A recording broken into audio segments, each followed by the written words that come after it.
Bismillahirrahmanirrahim. Assalamualaikum warahmatullahi wabarakatuh. Alhamdulillah wassalatu wassalamu ala Rasulillah amma ba'd. Teman-teman sekalian, tadi sudah cukup panjang ya dan cukup detail tadi pemaparan dan ada gagasan-gagasan menarik yang disampaikan oleh Ustadz Faiz Abdurrahman. Mungkin kalau saya akan lebih fokus kepada refleksi secara historis. Jadi kita akan membahas sejarah sedikit 10-15 menit gitu ya. Kemudian ada refleksinya, artinya mengambil ibrah sebagaimana manhaj Quran. Langsung aja kita masuk ke slide pertama. Ustazah yang di belakang bisa kelihatan slide-nya nggak? Karena kelihatan ya? Nggak tertutup. Oke, langsung masuk ke slide pertama. Nah, ini ada yang pernah tahu data Masisir nggak? Dari tahun ke tahun? Kira-kira tahun 60 berapa datanya Masisir itu? Kalau menurut sini tahun 60-an baru 126 orang. Itu, jadi ya kelihatan nggak angkanya? Kelihatan ya? Nah, saya sengaja tampilkan ini biar kita mengetahui tatawurnya atau perkembangan Masisir dari masa ke masa itu seperti apa. Nah, makanya pindah aja sudah kalau nggak kelihatan. Soalnya juga ada yang suruh pindah. Oke, kelihatan peningkatannya kapan tuh? Tahun 80 kan? Tahun 80.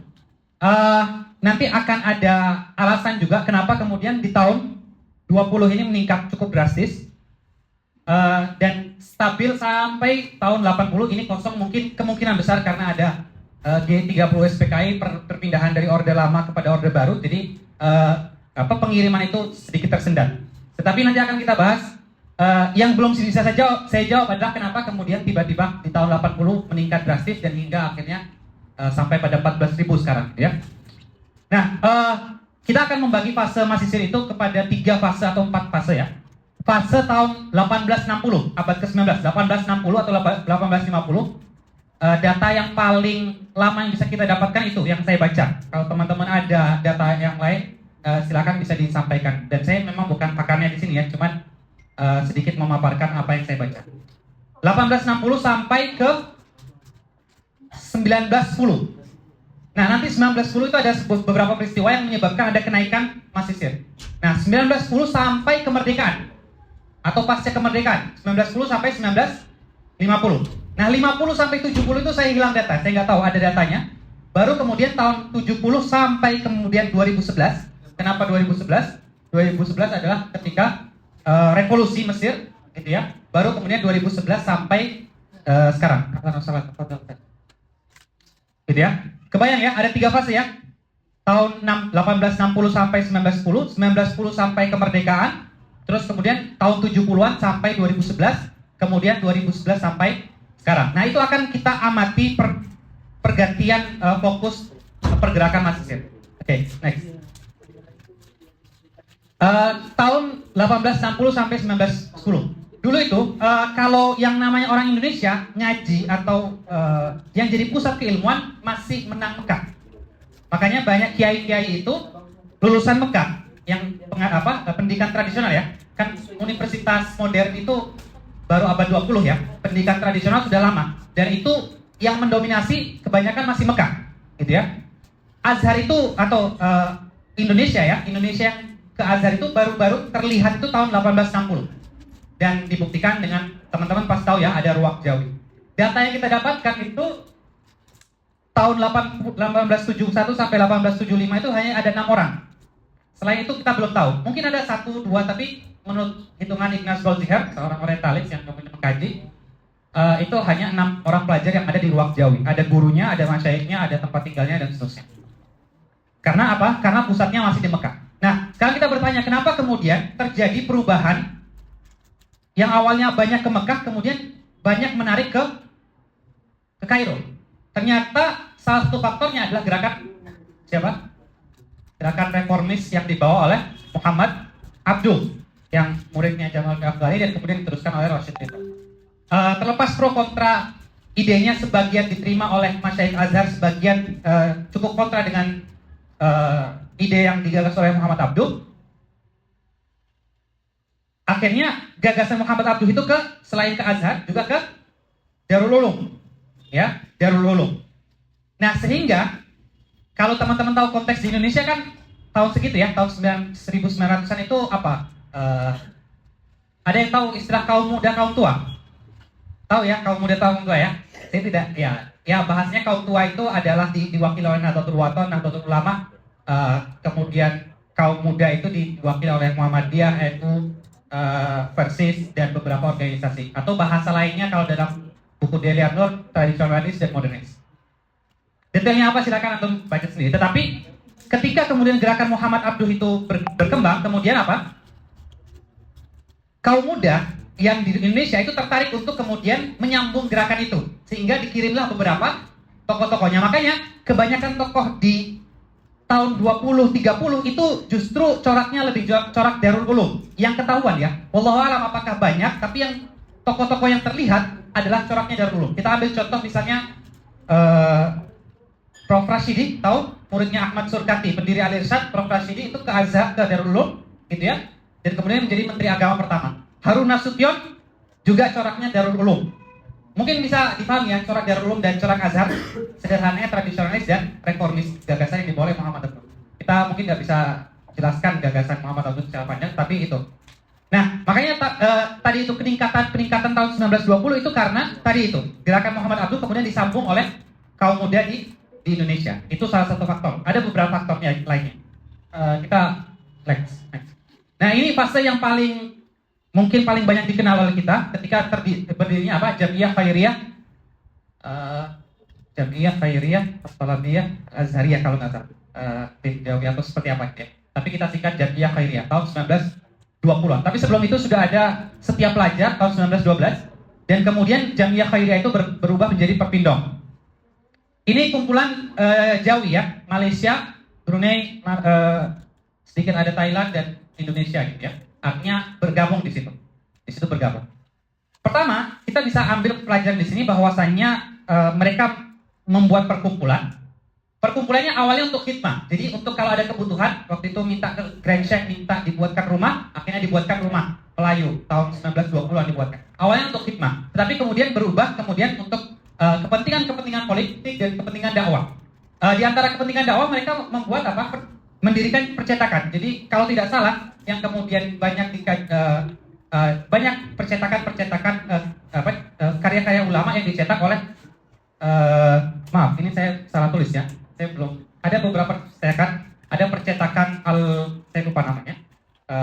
Dia ada 2 percetakan yang didirikan oleh Perpindong dan Jamiyah Khairiyah, di mana mereka mencetak karya-karya ulama kita sendiri, ulama Nusantara. Nah, yang paling penting adalah majalah. Kalau teman-teman tahu, majalah itu seperti internet zaman sekarang. Perpindahan pemikiran itu melalui majalah. Makanya kalau dulu itu ada Majalatul Manar, Waktu Wusta, dan majalah-majalah lain, itu yang membuat pergerakan itu adalah majalah. Kalau sekarang kan ya media sosial, kemudian apa ya, bayangkanlah gerakan media sosial bisa turun ke masyarakat. Mirip seperti itu. Dulu itu ya nggak ada internet, nggak ada itu, yang ada majalah. Nah, di situ banyak. Yang paling terkenal adalah majalah Seruan Azhar. Majalah Seruan Azhar ini banyak berbicara tentang gagasan-gagasan Muhammad Abduh dan mempersiapkan satu, dia menyambungkan dari gagasan itu diterjemahkan ke dalam bahasa Indonesia, dan yang kedua menyambungkan hal-hal yang berkaitan dengan keindonesiaan ke Mesir, gitu ya. Nah, artinya di sini poin penting. Mereka kemudian menjadi penghubung ideologis dan penghubung pemikiran. Artinya ada peran pemikiran dan peran keilmuan yang ditransfer. Nah, ini jadi catatan penting bahwasanya salah satu fakta historis membuktikan bahwasanya Mesir sepanjang sejarah itu memiliki peran sebagai peran intelektual dan membawa pemikiran, membawa keilmuan, apapun bentuknya, terlepas apakah nanti itu benar atau salah, ya, itu ke negara Indonesia. Ya. Salah satunya ini, buktinya adalah dengan adanya beberapa majalah. Nah, kita masuk ke perannya, fase kedua, next. Kita bisa simpulkan ada peran peran intelektual ideologis, peran perjuangan politis, peran sosial ke masyarakat. Ini kayaknya file yang masih lama ya. Maaf ya. Saya ada beberapa keterangan yang tidak tercantumkan. Tapi gini deh. Kita ambil dari peran perjuangan politis. Perjuangan politis mungkin teman-teman sudah tahu ya. Jadi ketika itu, pertama ketika Indonesia tahun 1940 sudah mulai dengung-dengung kemerdekaan, akhirnya mereka membentuk panitia kemerdekaan.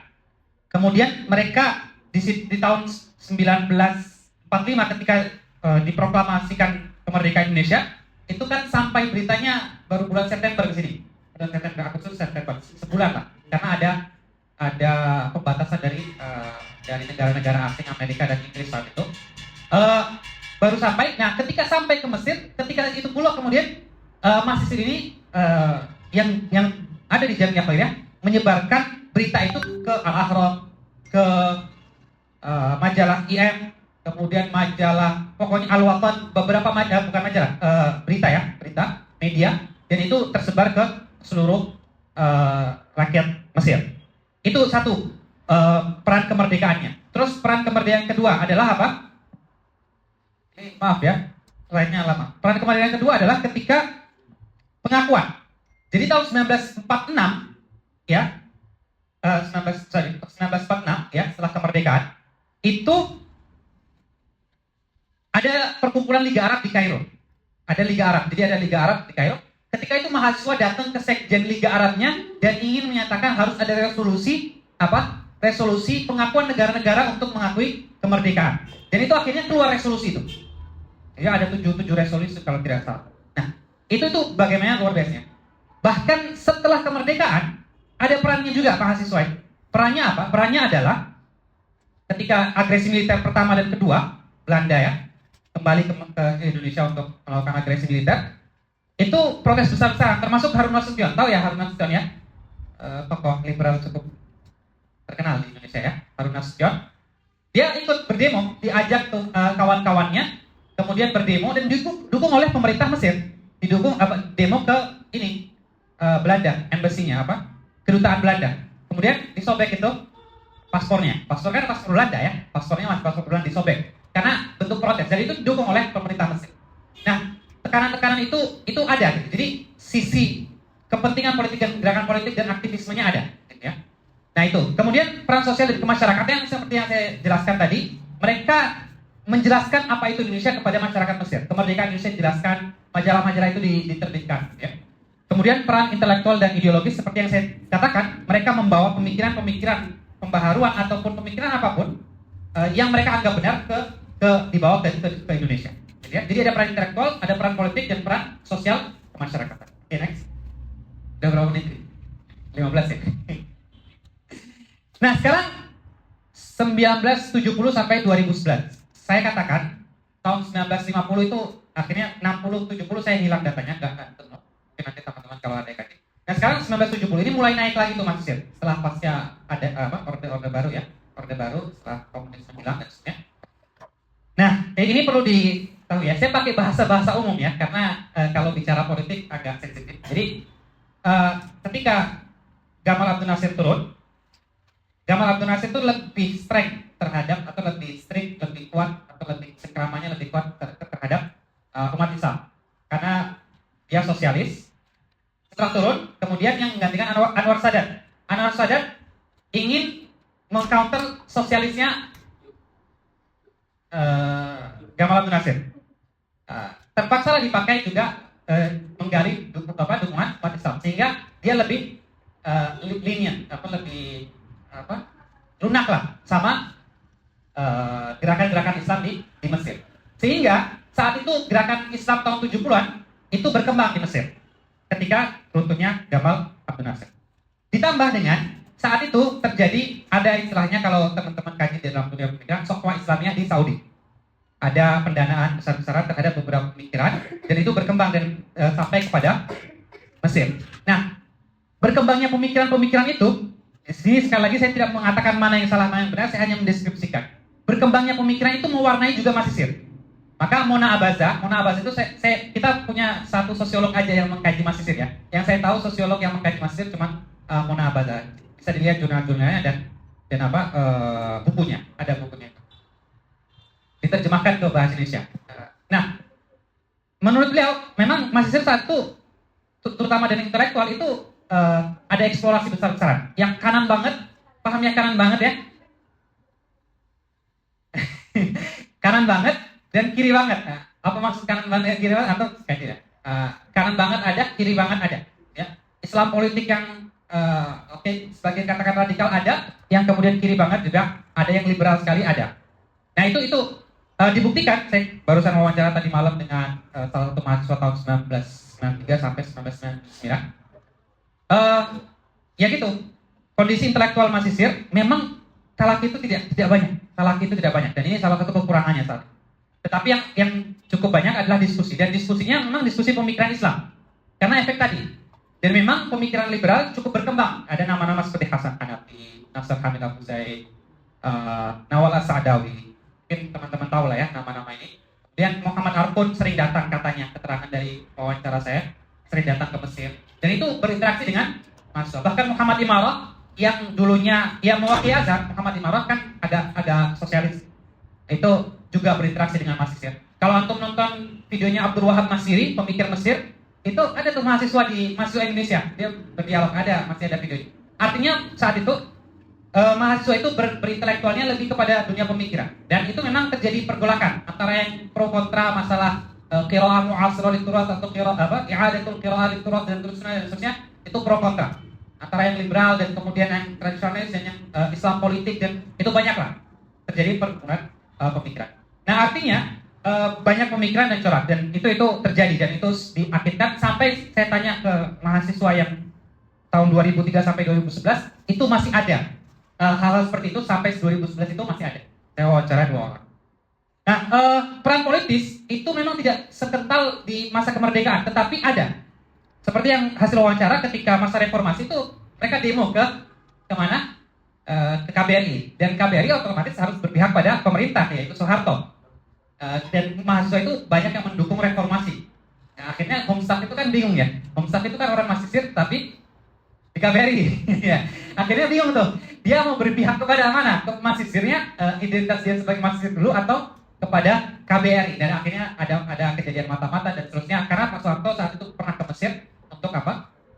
Untuk menenangkan dan melakukan beberapa hal. Nah, itu bukti bahwasanya ada peran-peran politis di Mesir. Dan ini memang harus kita akui, kondisi politik Mesir tidak seperti sekarang pasca revolusi. Bagaimana detailnya antum baca sendiri ya. Pasca revolusi dan sebelum revolusi berbeda, lebih cenderung bebas. Anak mahasiswa kata Ustadz Boris itu yang sekarang jadi jurnalis Tempo, yang mahasiswa Mesir tadi itu tahun 90, katanya ya orang Indonesia itu dianggap orang Indonesia itu dianggap apa sih ini, nggak ada ancamannya, sehingga kita bebas. Kalau sekarang kita demo gitu kan, kemana gitu kan agak berbahaya ya, dengan aman watoni dan seterusnya. Ya. Ada peran politis di situ di masa reformasi. Terus yang kedua, saya pernah baca PPMI, tahu asas tunggal Pak Harto? Asas tunggalnya Pak Harto itu di mana mengharuskan semua organisasi itu memiliki asas satu saja, yaitu Pancasila. Sedangkan saat itu banyak organisasi Islam, asasnya Islam, ya kan?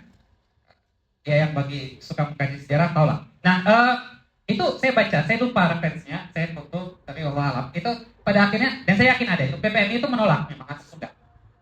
Di antaranya kalau tidak salah yang menolak juga adalah PPMI Pakistan. Nah artinya mereka memiliki sikap-sikap pendirian politik, gitu ya. Sikap-sikap pendirian politik. Nah ada, tetapi tidak terlalu lebih kuat peran intelektual dan ideologis dan main bola. Kalau yang dikatakan 2 kegiatan mahasiswa itu, 3 ya, organisasi, kajian, dan main bola. Kuliah itu di bawah main bola. Itu kalau kata tahun 90-an itu ya, itu kesaksian mereka ya. Mahasiswa itu ada di rumah-rumah kekeluargaan, main bola, atau enggak, ya kajian itu, jadi setiap keluarga itu ngadain kajian ya. Kalau sekarang kan mungkin keluarga kurang intens ya, ngadain kajian. Mungkin KKS cukup intens ya. Cari aman kan. Enggak, kalau KKS ada beberapa forum bahasa, forum kajian-kajiannya itu banyak lah. Tapi kalau kesaksian dari ini mahasiswa yang tahun 90 itu, Ustadz Boris, dia menyatakan hampir semua keluarga mengadakan kegiatan rutin, minimal sebulan sekali kajian ya. Oke itu, jadi peran politis masih ada, peran intelektual juga masih ada gitu ya. Kemudian next, nah ini pasca revolusi. Nah, mungkin Ini ada Ustaz Agung yang mungkin lebih tahu ya perbedaan ini. Nanti kalau misalnya ada yang kurang tepat bisa dikoreksi. Eh, jadi tahu lah ya, ketika pasca jadi kan ada revolusi tahun 2011, terus kemudian ada inkilab, ada inkilab.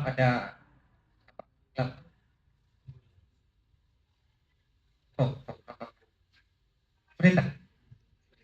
Nah, 2013. Nah, pasca itu ada sentralisasi, tahu ya, dilakukan dikoordinir oleh siapa, Batubara itu?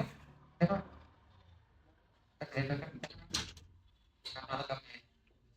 Amrizal Batubara. Nah, jadi ada sentralisasi. Jadi menghidupkan kembali dari Azhar sendiri, memang menghidupkan kembali kajian-kajian itu, dan kemudian dibantu oleh PPMI untuk kemudian mensentralisasi, dan akhirnya sudah tidak ada lagi kan yang di daerah-daerah, gitu kan? Ya, semua di Kairo, dan itu dibantu juga oleh PPMI dan kemudian dibantu oleh kebijakan Azhar yang menghidupkan kembali talak. Dan ini luar biasanya ya. Kenikmatan yang luar biasa. Kalau dulu mungkin tahun 80-90 kita cari gitu ya, talak yang bisa dari ajurumiyah sampai alfiyah dalam 2 tahun itu mungkin susah banget. Kalau sekarang ya Allah itu luar biasa gitu. Ada gitu ya.